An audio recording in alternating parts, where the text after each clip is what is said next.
Que faire lorsque l'homme que j'aime est en couple avec une autre? Ou que faire lorsque mon crush est marié? Donc, on contextualise. C'est-à-dire que toi, tu apprécies un gars là-bas, mais tu réalises que le gars, il est en couple. Ou tu réalises qu'il est marié, ou peu importe. Que faire? Ah chérie, c'est le gars d'autrui. Donc, premièrement, tu ne fais rien. Tu ne touches pas.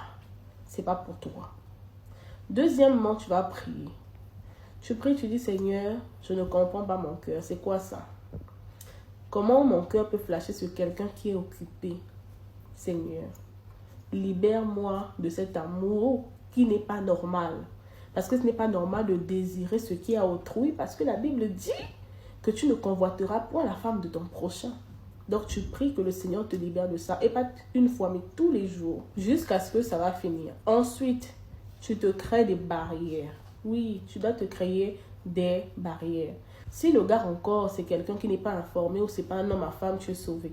Mais si c'est le genre d'homme qui tire sur tout ce qui bouge et qu'il sait que toi, tu es attiré par lui ou bien tu l'aimes, ma chérie, tu seras sa proie. Donc, qu'est-ce que tu dois faire? Tu te crées des barrières. Si tu le suis sur Facebook, sur YouTube, partout, tu le bloques. Oui, tu le bloques. Pourquoi tu le bloques? Pour ne plus être là à le contrôler, pour ne plus le chercher, pour ne plus le voir tout le temps. D'accord? Tu le bloques partout sur les réseaux sociaux. Maintenant, si c'est ton voisin, tu t'arranges à ce que vous ayez des discussions brèves. Si c'est ton voisin, ton frère du quartier, ton frère de l'église, ton collègue de travail, peu importe, tu t'arranges à ce que toutes vos discussions soient brèves, mais qu'elles soient aussi professionnelles si c'est dans le cadre du travail ou qu'elles soient basiques si c'est dans le quartier à l'église. Ne cherche pas à avoir trop d'affinité avec la personne, d'être trop ami, d'être trop proche et tout. Non, non, évite les contacts parce que, étant donné que tu es attiré par la personne, dès que la personne va te toucher, là, ça va te faire des problèmes.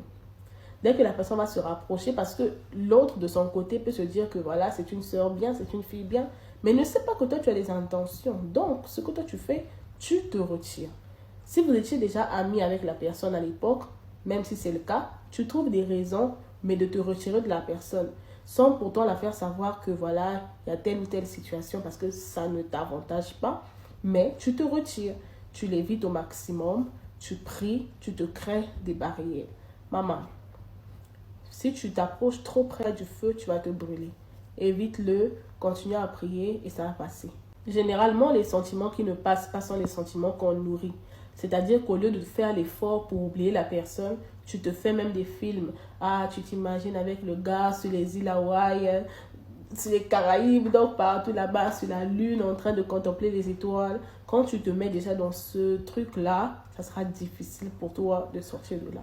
Quand tu le vois comme ça, ah, tu commences à dire, oh Seigneur, mais qu'est-ce qu'il est beau. Ça sera difficile pour toi. Limite, tu l'ignores. Quand tu vois que sa pensée vient dans ton esprit, tu l'éjectes. Tu parles à haute voix, Seigneur, j'enlève cette pensée-là de mon esprit. Je refuse de penser au gars d'autrui. Maintenant, il y a certaines qui disent que non, c'est le Seigneur qui m'a dit que c'est l'homme de ma vie. Nanana. Dieu ne peut pas te dire que le mari d'autrui est l'homme de ta vie. Dieu ne peut pas te montrer par songe que le mari d'autrui est l'homme de ta vie. C'est incohérent. Essaye d'analyser ton songe là. Est-ce que c'est vraiment Dieu qui t'a parlé ou si c'est le diable qui t'a parlé? Parce qu'on sait tous que le diable, en fait, il copie la voix de Dieu. C'est un vrai malhonnête, ce gars. Donc, c'est possible qu'il vienne te raconter des salades, en fait. Après, Dieu peut te dire que c'est l'homme de ta vie, mais le gars, il est en couple avec une autre. Donc, il n'est pas marié, d'accord?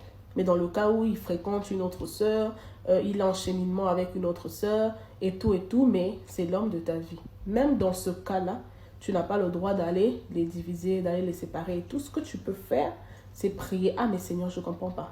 Tu m'avais dit que c'est lui. Mais lui, il avait quelqu'un d'autre. Mais Seigneur, pourquoi tu me fais des choses comme ça?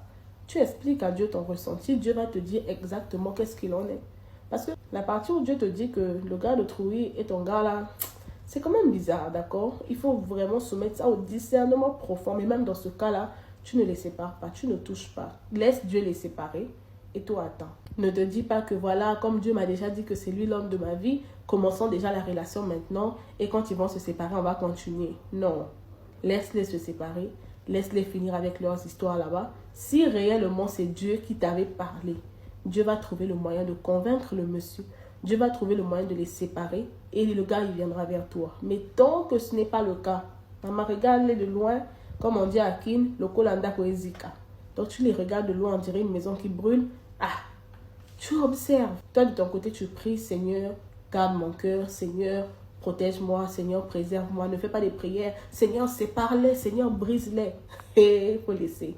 Donc, voilà un peu. Garde-toi, prie, éloigne-toi, crée-toi des barrières, évite de trop penser à lui.